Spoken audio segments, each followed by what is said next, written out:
Welcome, everyone, and thank you for joining our virtual voyage of the Aging and Memory Loss Roadmap Education Series. We are so grateful to have so many people here. My name is Nancy Koppelman, and I am the co-director of Community Outreach at the Center for Alzheimer Research and Treatment, also known as CART. Today, we will present the second part, Roadmap to Research Participation. A little background, the Roadmap series is a 4-part comprehensive program about aging and memory. Some of you may have attended the first virtual one in June or others at BWH before COVID. The series is a culmination of our work in the community and at neighborhood and health centers, where people frequently asked us to prepare a guide for those who are walking this challenging path. I would also like to introduce our speakers, Nicole Chan and Kirsten Glennon. Nicole is the project manager at CART at Brigham and Women's Hospital. She has been working in research for Alzheimer's clinical trials throughout her professional career. Nicole has been with CART since 2014 and continues to be inspired by the opportunity to work with all of the dedicated research heroes, the opportunity to be part of a highly motivated team, and the cutting-edge initiatives developed at the CART and its affiliates. Nicole has a BS in biology from Tufts University and is currently pursuing an MBA with a concentration in health sector management at Boston University. Kirsten is a certified neuroscience nurse at CART. After 10 years of working with neurology patients in Boston area hospitals, Kirsten began working as a research nurse coordinating Alzheimer's disease studies and helping to run multiple AD clinical trials. Kirsten believes that CART AD clinical trials help to create a meaningful environment focused on Alzheimer's disease prevention and treatment for those with memory concerns, memory impairment, and for caregivers. She is passionate about being part of a team that seeks to raise awareness about the importance of clinical trials and clinical trial participation, as well as optimizing the clinical trial experience for research participants and their caregivers. Kirsten has a BA from the University of Vermont and a BSN from Simmons College. Now I am turning it over to Jennifer Trotter, our collaborator at the Global Alzheimer's Platform Foundation.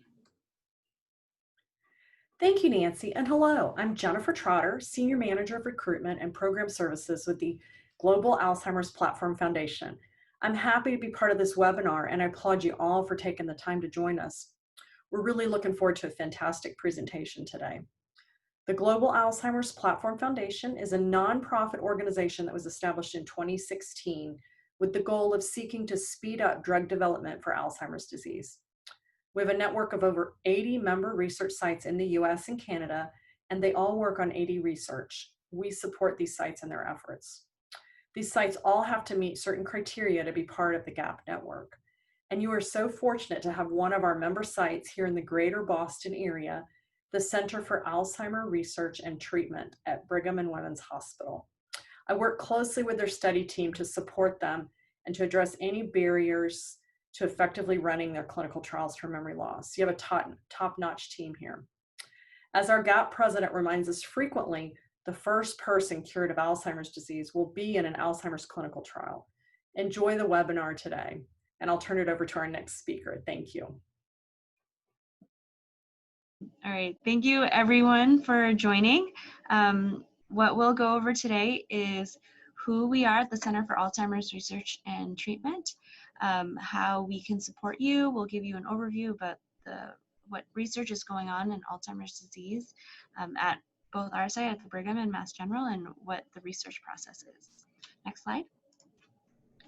So who we are is we are under the Massachusetts Alzheimer's Disease Research Center. So we collaborate at the Brigham and Women's Hospital, as well as we work with our Mass General partners over in the neurology department over there. Next slide. So this is our most updated photo of our team, as we had been able to work remotely through the 4 months from home, and continue to meet via Zoom and complete as much of our research as we can, staying connected with all of our participants. We're led by Dr. Risa Sperling, Dr. Doreen Rentz, and Dr. Gad Marshall. We have a robust team, and we have been able to continue with the Alzheimer's research remotely. Next slide. So this shows a little breakdown about how we are connected with our different groups, and about the different research studies that are being conducted. So at our center, we mainly run observational studies and clinical trials. I'll go into more detail about those in a little bit. At Brigham, we also have other affiliated labs that focus on basic science research. So basic science research, they look to answer fundamental questions about how the biological process works. So this starts in like the typical wet lab that you think of, where we are looking at how the brain works in mice, and then taking that to eventually use that science into looking at how Alzheimer's develops in human brains. Over at Mass General, we collaborate with our ACTRU site, who also runs observational clinical trials like we do. And there are other units over there that focus on other neurodegenerative diseases in addition to Alzheimer's disease. And they also run translational studies over there as well. So translational studies are the kind of midway study between basic science and clinical trial research, where they're taking the data that comes from the lab and starting to apply it to how it will look in humans. We also collaborate with the Harvard Aging Brain Study, and they have a lot more other observational studies over there as well now. And there are also MGH affiliated basic lab science at Mass General. Next slide. Furthermore, outside of research, we also stay connected with our a lot of different groups. So we are supported by the Outreach, Recruitment, and Engagement Corps, who has been the group that's put in a lot of work to develop this plan and convert it from our normal in-person series into this virtual one so that everyone can join. We also work at the Brigham with our Center for Brain Mind Medicine clinic. We do rely on the support of the clinic neurologists to have that connection in the case that we do need their resources for our research participants in our studies. There's also the social work services as part of the CBMM, where we will connect our participants to. So we do have a number of participants who have been able to take advantage of the social work service at our clinic. That being said, it is separate from the research studies that we do. And over at Mass General, we also connect with the clinic over there, the Memory Disorders Unit, as well as the other research units, like I said earlier, that focus on other dementias in addition to Alzheimer's dementia. Next slide. So to put into context, here are just some brief facts and figures about why research is important right now for Alzheimer's disease. As you can see, the older population, which is characterized by being 65 years or older, is projected to double by 2050. So that means we're all living longer, which is great, but age is the biggest risk factor for Alzheimer's disease. Next slide. And as you can see, there has been substantial growth in funding for dementia research. So it's great that the importance of how large of a scale of how many people are being affected is being recognized. And there are more studies, research studies than ever right now going on in effort to find the cure for Alzheimer's disease. Next slide. So these are the two main types of research that we at the Center for Alzheimer's Research and Treatment conduct. So the main difference between observational studies and clinical trials is that observational studies required no treatment. So there's no medication, no device that's associated with it, and clinical trials does involve an investigational treatment. So between both of them, all procedures happen at no cost to whoever does participate. We keep it completely separate from clinical care. So that means that we do not associate it with your medical records. And we keep all of the data confidential. And in both types of these studies, it can either be investigator initiated, where there's a researcher, part of our group, comes up with a novel idea, and they're usually funded by grants, or or they can be sponsor initiated, which is typically our experience, where pharmaceutical companies are the ones who designed and fund the studies, and we run all of the procedures at our site. Next slide. So going into a little more about what goes into observational studies, we monitor the changes in memory, lifestyle, disease progression to better help understand the disease. They often include MRI and PET scans of the brain, and memory tests and questionnaires, as well as clinical assessments that include vital signs, electrocardiograms, blood draws, and Kirsten will go into these a little more later on. And they often involve biannual or annual visits. So you'll see that clinical trials also involve most of these assessments, where these are just the hallmarks of what we're looking for in Alzheimer's research right now to track the progress. But there's no treatment involved. You would come in just for these scans, testing, and clinical assessments. Next slide. In clinical trials, so in addition to those scans, testing, and clinical assessments, we also administer investigational drug. So clinical trials can also involve a device, but in Alzheimer's research right now, we're only looking at investigational drugs. The purpose is to test the safety and how effective the new therapy is. So currently in AD research, generally, there are infusion or IV studies. We have historically had pill studies, but currently we have infusion studies and one injection study at our site. So how it works is that they are double-blind design. So what that means is there's a group of participants that the sponsor determines who would be administered the active drug, and there would be a group who would be administered the placebo. So placebo means that it's an inactive treatment designed to look like the experimental medication to avoid bias in the study participants or the study team. So we as the site don't know what medication you're on, and you wouldn't know what medication you're on either. And that's just to keep us both blinded and not be biased. And it's important for this step to observe the effects of how the medication works.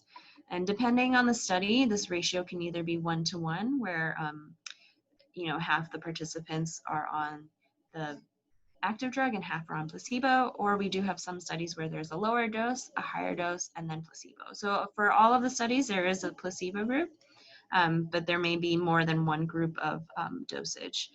And this is determined randomly by the sponsor. And like I said, we won't know, and you won't know until the study has completed. A big thing to highlight for clinical research is that these visits are a little more frequent than the observational studies, where right now our experience is that they're typically monthly visits.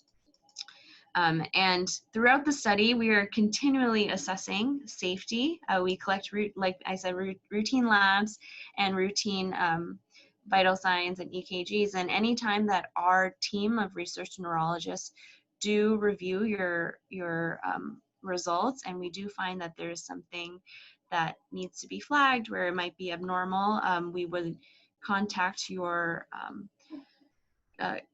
we would get your permission first, and we would contact your clinical team to let them know, because we do prioritize safety over research. If there's anything that we do find abnormal, whether we think it's regardless to the the medication or not, we do look into that and pause the medication if necessary, and make sure we communicate it to you as well as your clinical providers, so that we can make sure that you are safe in this study. Next slide. So the new direction of Alzheimer's disease is that we are also looking into prevention studies, and these can be either observational or clinical trials. So for example, we're trying to look at halting cognitive decline in people who do not have any diagnosis of Alzheimer's disease, and we do try to find that we do have some studies that are lifestyle interventions, so it might not be related to medication, where it can be looking at how diet and exercise routines can prevent the onset of Alzheimer's. So this is the new direction we're going, because we're finding that intervening at later stages of the disease might not be as effective. Just like heart disease, where you would have preventative measures before actually getting diagnosed for heart disease. This is the way we're going with Alzheimer's as well. Next slide. So to put into perspective, we're aiming to get to the point with Alzheimer's disease that we are with every other, highly tested disease out there. So every medication in your cabinet has gone through all of these observational clinical trials to test for the tolerability and effectiveness, in order for it to pass all these steps and make it into the market where you can just buy it at the convenience store and be able to take it for all these different diseases. And for all of these studies, we need help. We need help of our research volunteers to participate in these studies and work together to be able to get medications approved for Alzheimer's. Next slide. So research improves our understanding of what's happening in Alzheimer's disease, and we need the help of primary care specialists. We need the help of the community to understand what the disease is. And we need the help definitely of our research participants, who we sincerely consider as our medical heroes, because we recognize that none of this could be done without them. We are indebted to all of the years that they spend with us, and we are always trying to find new ways to engage our participants, and we always are onboarding new studies, and for all of these we just need help in numbers. Next slide. And then to kind of give a kind of bigger picture of how all these studies play a role into research is going through the different phases of how it does get to your medicine cabinet. So research usually starts at phase 1, where they are tested in a small group of healthy volunteers to determine the safety and tolerability of how medication behaves in the body. So at our site, we don't usually conduct these studies, but this is the first phase that has to be completed before a study can move on to phase 2. In a phase 2 study, they're tested on a larger number of people, and they're looking more at how effective the medication is once it's passed all the safety measures, and they're trying to find the optimal dose and figure out the dose schedule, about how frequent you should be taking a medication, and the route of administration. So as I said, most of our studies right now are infusion studies, and these phase 2 studies can last several months to years. So we typically run phase 2 and phase 3 studies. Next slide. Phase 3 studies means that it's gone past phase 1, phase 2, and now they're being tested on thousands of people, and this can be across the United States and then even globally. We do have some global studies. So they use the optimal dose determined in phase 2, and then they continue to compare to placebo and trying to find exactly how it will look in a larger sample of people. So right now, in the fields, we haven't had any studies that has passed this phase. But once it does, it would move on to the FDA approval, where the FDA looks at the results from phase 3. They assess the benefits versus risk and whether it should be approved. And once the medication is approved by the FDA, there is a subsequent phase 4 of clinical research where the medication is prescribed to patients. And then the FDA continues to monitor the drug to see if there's any rare side effects that wasn't determined before in the previous phases. And then also to, like everything, determine the cost effectiveness. And then it will make it to how we see other medications out there. Next slide. So now I'll turn it over to Kirsten, who will go into more depth about what it means to actually participate in a clinical trial with us at the Center for Alzheimer's Research and Treatment at Brigham and Women's. Hi, my name is Kirsten, and I'm one of the research nurses at CART. I am gonna talk to you about the process for joining and participating in a clinical trial. It's our hope that by explaining this process, we get people more interested in considering participation in a clinical trial. Next slide.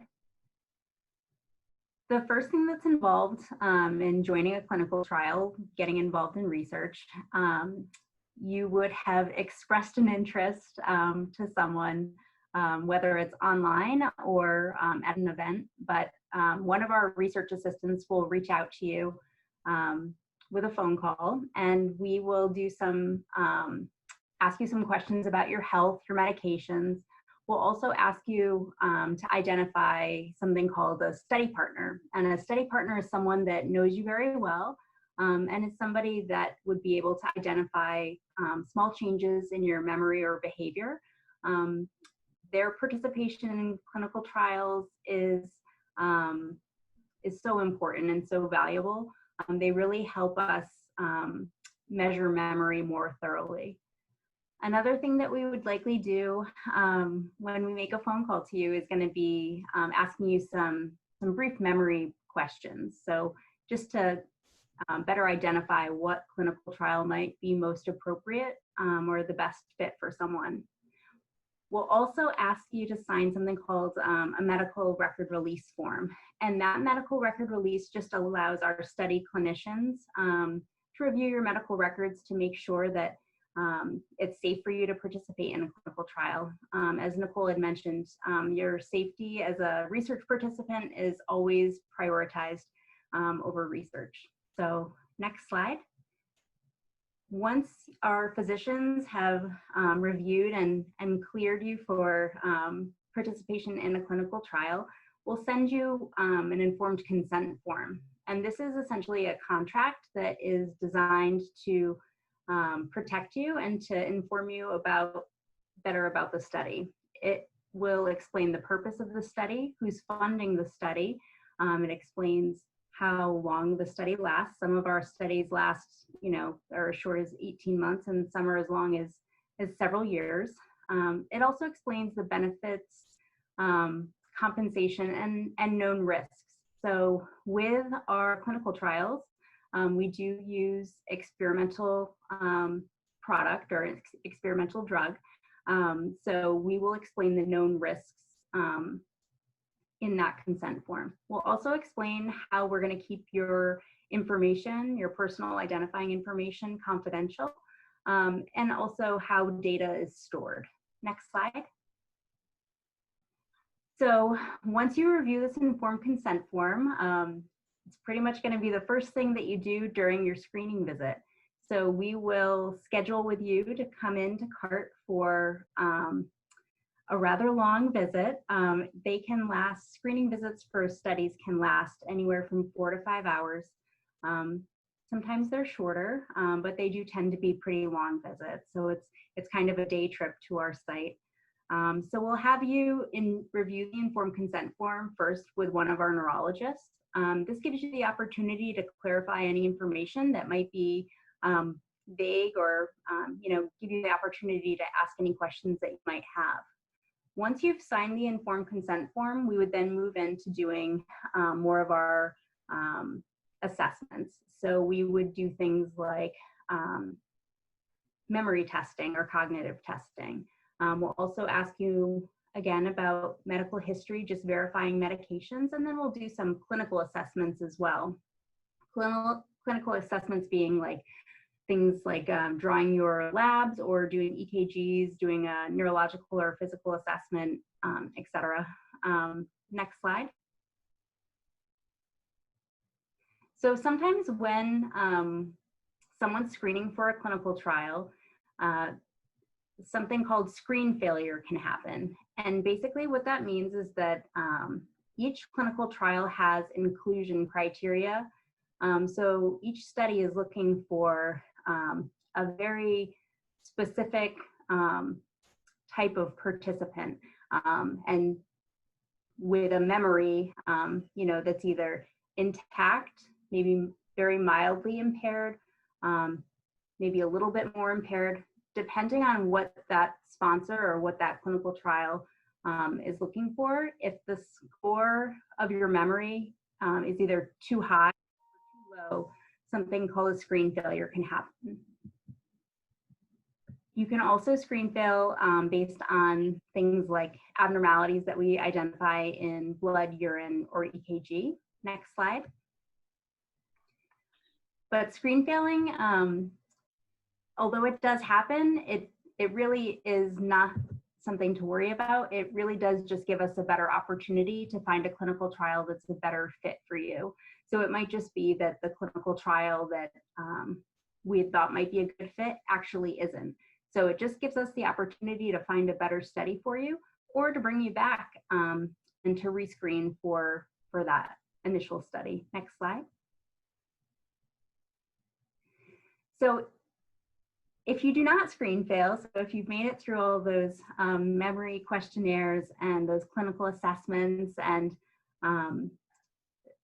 you're still wanting to be in a clinical trial, the next phase is the imaging visits. And these are MRIs and PET scans that we use for our studies. So the MRI is that black and white image, and we use that to make sure that there are no abnormalities that might contribute to memory problems or memory impairment.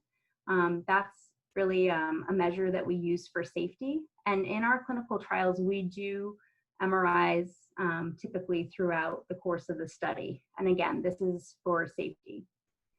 That more colorful image is a PET scan. And a PET scan is basically something that uses a radioactive tracer to identify either amyloid proteins or tau proteins. Both are hallmarks of Alzheimer's. So that's pretty much what we're looking for with those scans. Those scans are done over at Mass General, and we will talk to you more about that certainly in depth during the informed consent process. Next slide. Not all studies involve a lumbar puncture, but many do. That is a direction that many studies are taking now. A lumbar puncture is something that you might have heard of called or referred to as a spinal tap, but it's a needle aspiration procedure where you are looking at cerebral spinal fluid or CSF, again, to identify those proteins that I'd mentioned earlier, amyloid and tau, to see if you're eligible for a clinical trial. Next slide.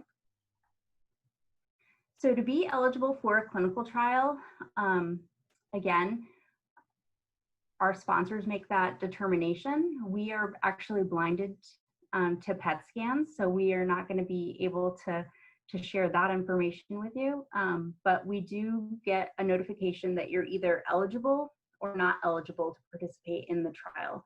So when we bring you in at the next visit, this is the randomization or baseline visit, that's when we disclose to you that you're eligible for the trial, and it's also when you're randomized. And that basically means that you are assigned to either the drug group, a group of research participants that's receiving drug, or you're assigned to the placebo group. So the substance that looks like study drug, but it's just placebo.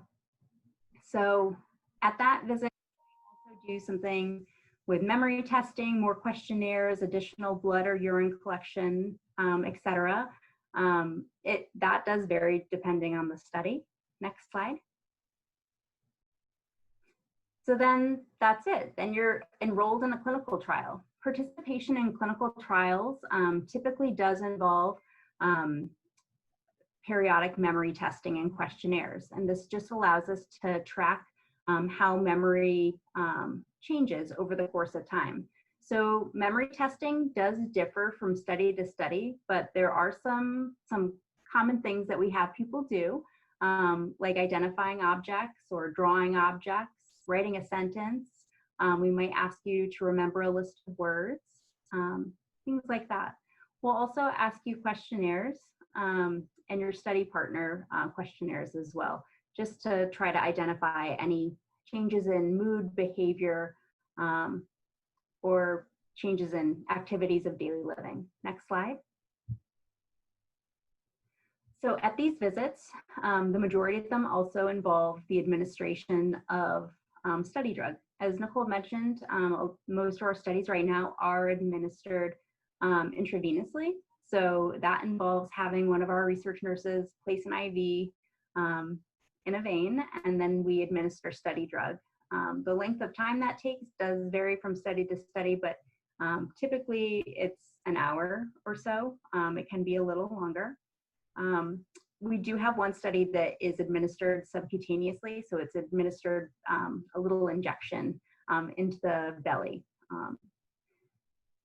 Something that is an option for some of our studies as well is home infusions or having a home nurse. That's something that we would talk to you about during or in your informed consent, but that is something, it seems to be a direction that a lot of our studies are taking now, that they give you the option to help reduce burden, you know, to do your infusion at home if you so choose. Next slide. Some of the other clinical evaluations or assessments that we do at your study visits, we'll do periodic lab draws and EKGs. And again, because clinical trials, we're making sure that you're safe during the course of the trial. These assessments allow us to ensure that there are no abnormalities. And if there are any changes or anything that's concerning, we will ask you to sign a medical record release so that we're able to share that information with your PCP. We'll also share that information with you as well, but we will always share any abnormality that's concerning with you and ideally with your primary care physician as well. Next slide. We do recognize that participating in a clinical trial is a massive time commitment, and transportation to an urban site like ours that's situated in the heart of Boston can be challenging. We do offer a lot of different opportunities for transportation. We will work with each research participant to try to make transportation as minimal a burden as possible. Some studies do offer ride services. Some studies offer reimbursement for a ride share, and some, you know, offer, well, they all offer parking. But regardless, we will work with you to make sure that transportation is a minimal burden. Ideally, we would make it so that transportation is not a burden at all. Next slide. So these are just some frequently asked questions that we get from people about clinical trials, many of which I think probably Nicole already answered, but no, you don't have to pay and you won't be charged to participate in all our Alzheimer's clinical trials. 100% of the costs are covered by the study sponsor. So the majority of our study sponsors are pharmaceutical companies, but you are not charged. And None of the drugs are FDA approved as of yet. That's why we're doing the clinical trials. We hope that someday they are. We're hoping to, with these clinical trials, we're hoping to identify effective treatments and hopefully a cure for Alzheimer's disease. What happens when the study's over? So when the study's over, they do what's called calculating efficacy data to see if the drug worked or not, if it helped slow cognitive decline or stop cognitive decline. That's the objective for most studies. At that point, when they calculate efficacy data, that would be when they release drug assignments to the site. So that's when we would be able to tell you if you were on drug or if you were on placebo. But we won't know until the study's over. The information that's being collected about your health and cognitive function throughout the course of the study is something that we have you discuss periodically with our study clinicians. So if we identify something that's a change or something that's concerning, we will talk to you about it right away, you know, depending on what change has been identified. But our study clinicians, they're neurologists, and they're always available and on site during study visits. And they're also available, you know, at any time by phone. So a lot of our research subjects do take advantage of that and are able to, you know, any changes that they've noticed maybe in themselves, they're able to discuss with a neurologist. Will you talk to my neurologist or doctor before I enroll? So we do, with your permission. Some of our studies do require that the research participant actually gives permission for us to share that kind of information.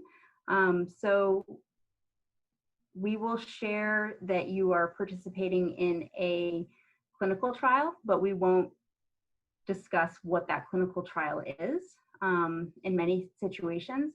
For most of our studies, though, we do send a letter to both the primary care physician and the neurologist to let them know that, you know, their patient has been involved in a study and they're enrolled, and a brief explanation of what the study is and what the objective of the study is, and then also the contact information of our study clinicians. So, will my neurologist or doctor receive the test results of testing as the study progresses? So we will, in the informed consent process, we will share with you what information we're permitted to share and what we're not permitted to share. But anything that is safety related or requires clinical follow-up, we do ask for permission to discuss with your neurologist or doctor to let them know about changes. Next slide.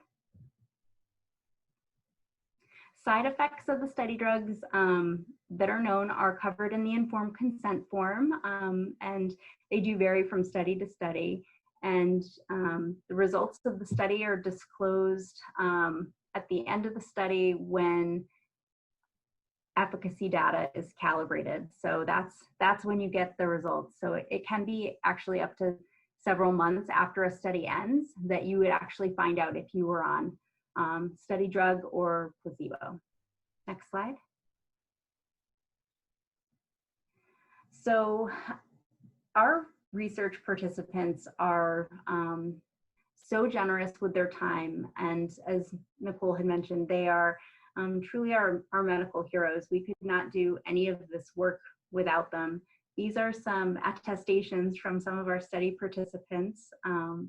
You know, it's our hope that by sharing this information today with you, that would get people thinking about clinical trials and even potentially considering joining a clinical trial. That is how we will find treatments and hopefully a cure for Alzheimer's disease. Next slide. And now at this point, I will turn it over back to Nicole Chan. All right, thank you everyone for joining. To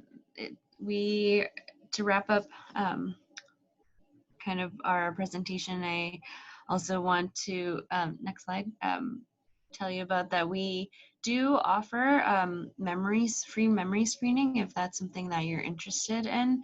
We do have a team of certified neuropsych raters who is able to do a brief memory testing, whether you're interested in research or not.